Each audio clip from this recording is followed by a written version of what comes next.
There's a phrase from a famous film: get busy living or get busy dying. It's not about life and death in a literal sense. It's about a choice.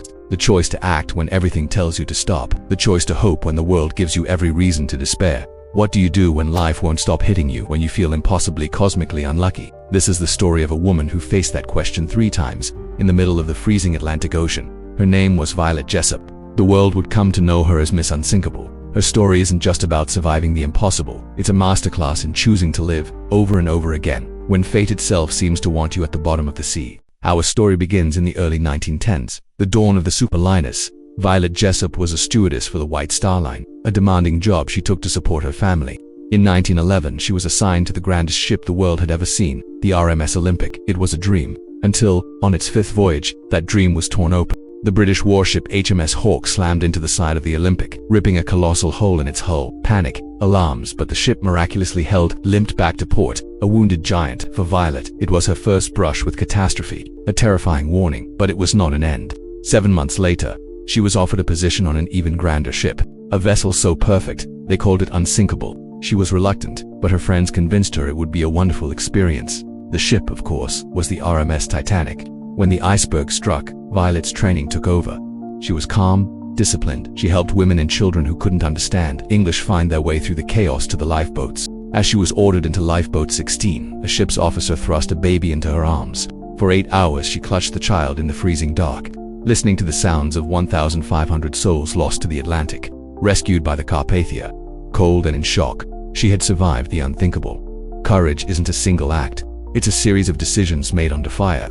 And Violet's ordeal was far from over. The world is at war. Violet, now a nurse with the British Red Cross, is serving aboard His Majesty's hospital ship Britannic, the 3rd and final sister ship, repurposed for humanity, not luxury. On the 21st of November, a violent explosion ripped through the vessel. It had struck an underwater mine. With its watertight doors open, the Britannic began to sink with terrifying speed.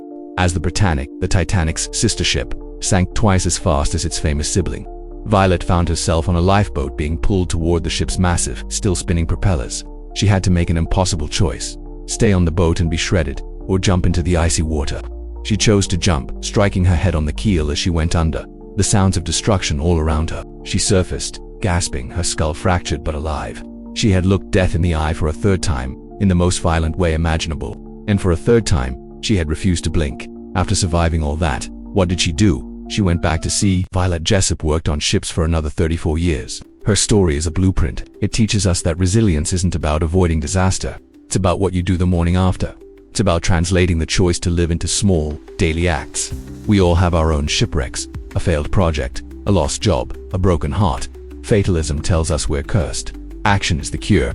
You choose life in tiny, repeated ways. So here are 3 prompts for today. 1. Make the call you've been avoiding. 2. Spend 30 minutes learning that skill you've been putting off. 3. Go for a walk and leave your phone behind. Decide, act, repeat. That's how you become unsinkable. So was Violet Jessop unlucky, or was she unstoppable? Her identity wasn't defined by the disasters she endured, but by her decision to keep sailing. Comment below with the toughest moment you chose action over fear.